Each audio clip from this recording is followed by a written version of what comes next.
జగన్ అడుగుతా ఉన్నాడు, మీ పథకాలకి డబ్బులు ఎక్కడి అని.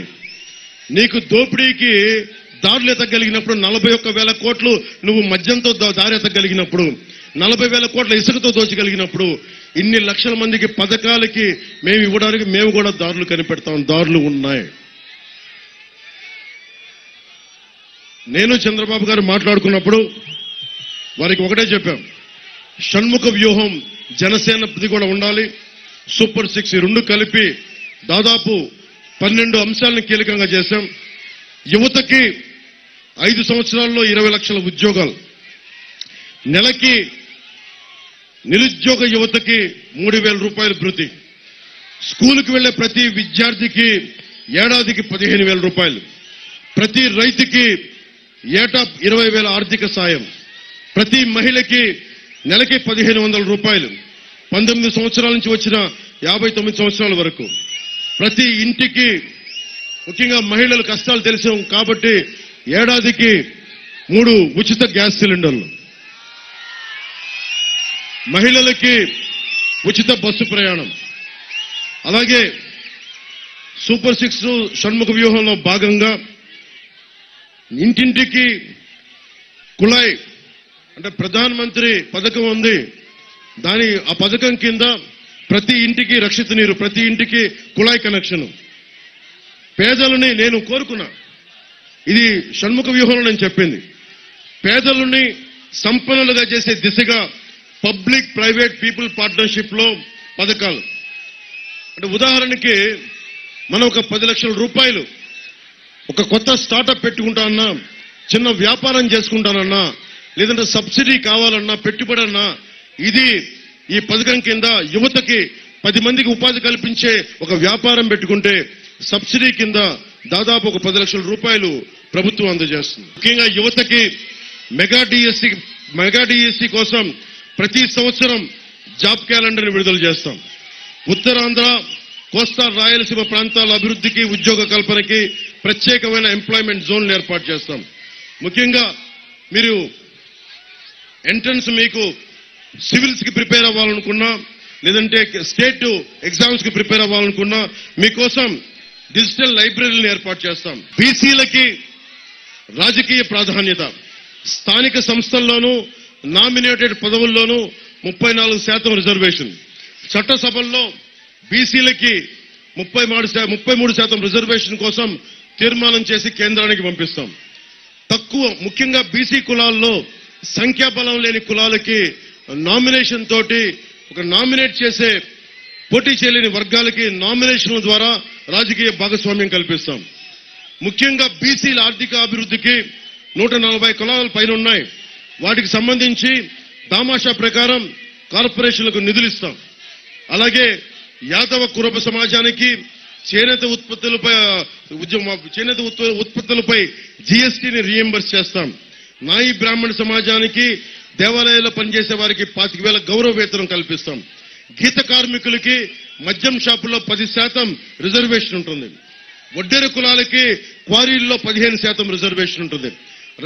రజక సామాజిక వర్గానికి ధోబీ ఘాట్ల నిర్మాణాలకి ప్రోత్సాహం, విద్యుత్ ఛార్జీలు రాయితీ. మత్స్యకారులకి 20,000 రూపాయలు విరామ సమయంలో 20,000 రూపాయల ఆర్థిక సాయం. జీవో 217 రద్దు చేస్తాం. ఇలా చాలా ఉన్నాయి. ఇవన్నీ కాకుండా కాపు సంక్షేమం కోసం ప్రభుత్వం అమలు చేసే సంక్షేమ పథకాలను అదనంగా కాపుల సంక్షేమం కోసం కనీసం వచ్చే 5 ఏళ్లలో 15,000 కోట్ల రూపాయలు నిధులు కేటాయించి కాపు సామాజిక వర్గం తాలూకు సాధికారత అభివృద్ధి కోసం చర్యలు చేపడతాం. కాపు భవనాల నిర్మాణాలను తొందరగా పూర్తి చేస్తాం. కాపు యువత, మహిళల నైపుణ్యాభివృద్ధికి స్వయం ఉపాధి ప్రాధాన్యత ఇస్తాం. అలాగే అగ్రవర్ణాల పేదల సంక్షేమానికి ముఖ్యంగా రిజర్వేషన్లు, ఆర్థికంగా వెనుకబడ్డ కులాలకి రెడ్డి సామాజిక వర్గం కానీ, క్షత్రియ సామాజిక వర్గం, బ్రాహ్మణ, వెలమ ఇలాంటి అగ్రవర్ణాల్లో ఉండే పేదలకి ప్రత్యేకంగా 10% ఆర్థికంగా వెనుక ఈడబ్ల్యూఎస్ రిజర్వేషన్ అమలు చేస్తాం. ప్రతి 5 ఏళ్లకు ఒకసారి సర్వే చేసి ఏ కులం ఇంకా వెనుకబడి ఉందో వారికి ప్రాధాన్యత కల్పిస్తాం. ముఖ్యంగా హెల్త్ బీమా, హెల్త్ ఇన్సూరెన్స్ ప్రతి కుటుంబానికి ఆరోగ్యశ్రీ ఈ రోజున భారతదేశంలో ఇప్పుడు దాకా ఎక్కడా లేదు. ఇప్పుడు దాకా అందరూ 2 లక్షలు 3 లక్షలకు వెళ్ళిపోతా ఉంది. అది కూడా సరిగ్గా రావట్లేదు. ప్రతి కుటుంబానికి 25 లక్షల ఆరోగ్య బీమా పథకాన్ని రాబోతున్న కూటమి ప్రభుత్వం అమలు చేస్తుంది. ముఖ్యంగా చంద్రబాబు గారు చెప్తా ఉంటారు, మద్యానికి సంబంధించి 60 రూపాయలు ఉన్న మందు 200కి అయిపోయింది. ఏదైనా మాట్లాడితే చాలా మంది వైసీపీ పెద్దలు నేను మద్యాన్ని ప్రోత్సాహిస్తున్నామంటారు. ఎందుకు మద్యపాన నిషేధం మన రాష్ట్రంలో అమలు చేయలేమో మీకు చెప్తాం. ఒకవైపు తెలంగాణలో మద్యపానం ఉంది, ఒరిస్సాలో మద్యపానం ఉంది, అక్కడ నిషేధం లేదు. యానాంలో మద్యపాన నిషేధం లేదు, తమిళనాడులో మద్యపాన నిషేధం లేదు, మనకి ఛత్తీస్గఢ్లో మద్యపాన నిషేధం లేదు. ఇవన్నీ పక్కపక్కన బోర్డర్లు సరిహద్దులు పంచుకుని మనం మద్యపానాన్ని సంపూర్ణంగా నిషేధించలేం. దాని బదులు నేను చెప్పింది ఏంటంటే, ఆడపడుచులు కోరుకుంటే మా గ్రామంలో మద్యాన్ని నిషేధించండి అంటే, గతంలో మనకి అన్నా హజారే గారు చెప్పినట్టుగా రేలేగావ్ సిద్ధి గ్రామంలో సంపూర్ణ మద్యాన్ని నిషేధించారు. అలా 70% మంది కోరుకుంటే, ఉదాహరణకి పోలవరంలో మనకు మందు వద్దు అనుకుందాం, మద్యం వద్దు తాగటం అనేది స్వీయ నియంత్రణ. అలా 70% మంది ప్రజలు కోరుకుంటే అక్కడ సంపూర్ణంగా మద్యాన్ని నిషేధించాలనేదే జనసేన గాని కూటమి ప్రభుత్వం తాలూకు అభిప్రాయం. అందుకనే మద్యాన్ని తిరిగి పాత ధరలకే తీసుకురావాలి. విషపూరితమైన మద్యం బ్రాండ్లు అందరినీ రద్దు చేసి, కల్తీ సారా ఎవడ చేసినా, కల్తీ సారా గాని స్పూరియస్ లిక్కర్ గాని ఎవరు తయారు చేసినా వాళ్ళ మీద గూండా యాక్ట్ ప్రకటిస్తాం. అలాంటి వాళ్ళ మీద పంచాయతీలకి దాదాపు 8,000 కోట్ల రూపాయలు జగన్ తీసేసుకున్నాడు పంచాయతీ నిధుల్ని. మేము వచ్చి ఆర్థిక సంఘం ఇచ్చిన నిధుల్ని నేరుగా కూటమి ప్రభుత్వం పంచాయతీలకే అందిస్తాం.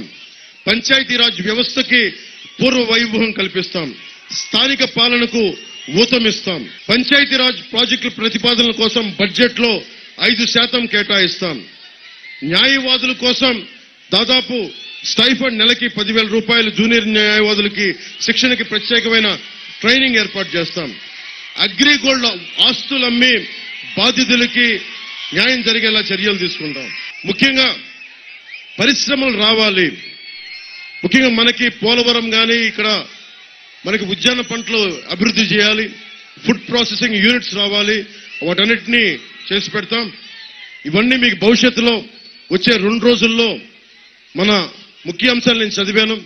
కానీ ఇవన్నీ కూడా మీకు రేపటి నుంచి మీరందరూ ఇక్కడ డౌన్లోడ్ చేసుకోండి. మీరు డౌన్లోడ్ చేసుకొని ప్రతి అంశాన్ని క్షుణ్ణంగా చదవండి. మీకు నేను పరిష్కారం ఇచ్చాను. 33,000 కోట్ల రూపాయలు R&R ప్యాకేజ్ కి ఎలా ఇవ్వాలి అంటే, 80,000 కోట్ల పైగా దోచేసిన జగన్ వల్ల కాదు.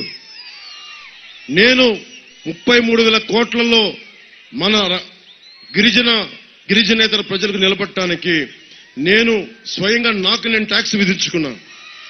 నేను ₹1 కోటి ఆ సెస్ ఫండ్ కి నేను ఇస్తా. అలాగే మన పుట్టా మహేష్ యాదవ్ గారు కూడా చెప్తున్నారు, ఇది ఆ 33,000 కోట్లు ఎలా తీసుకొస్తామంటానికి నేను చెప్పిన దానికి మహేష్ గారు ఒకటే చెప్తా ఉన్నారు. నేను కూడా పోలవరం పునరావాసం కోసం, నేను కూడా ఆ R&R కోసం నేను కూడా ₹1 కోటి నేను ప్రకటిస్తున్నానని చెప్తా ఉన్నాను. ఏం చేస్తాం చెప్పండి? మన రాష్ట్రాన్ని ఎవరు రక్షిస్తాడు? మనమే రక్షించుకోవాలి, మనమే నిలబడాలి. ముఖ్యంగా యువతకి, ఆడపడుచులకి నేను మీ అందరికీ ఒకటే చెప్తున్నా, చాలా కీలకమైంది. ఈ తొక్కలో గవర్నమెంట్, అరటిపండు తొక్క గవర్నమెంట్ మన మీద చెత్త ట్యాక్స్ వేసింది. చెత్త ట్యాక్స్ ని రద్దు చేస్తాం, రాగానే రద్దు చేస్తాం చెత్త ట్యాక్స్ ని. భవన నిర్మాణ కార్మికుల సంక్షేమ నిధిని, ఆ బోర్డుని పునరుద్ధరిస్తాం. ముఠా కార్మికుల సంక్షేమానికి ప్రత్యేకమైన బోర్డు, అలాగే అసంఘటిత రంగ కార్మికులకి మనకి బీమాని పునరుద్ధరణ చేస్తాం. అలాగే రవాణా రంగం అందరికీ కూడా ఆ గ్రీన్ ట్యాక్స్ ని తగ్గిస్తాం. జీవో 21 రద్దు చేసి ఆ ఫైన్ల భారాన్ని తగ్గిస్తాం. ప్రతి బ్యాడ్జ్ కలిగిన ప్రతి ఆటో డ్రైవర్ కి, టాక్సీ డ్రైవర్లకి, హెవీ లైసెన్స్ కలిగిన ప్రతి లారీ టిప్పర్ డ్రైవర్ కి సంవత్సరానికి 15,000 రూపాయలు ఆర్థిక సాయం అందజేస్తాం. వారి బిడ్డలకు కూడా అండగా నిలబడతాం.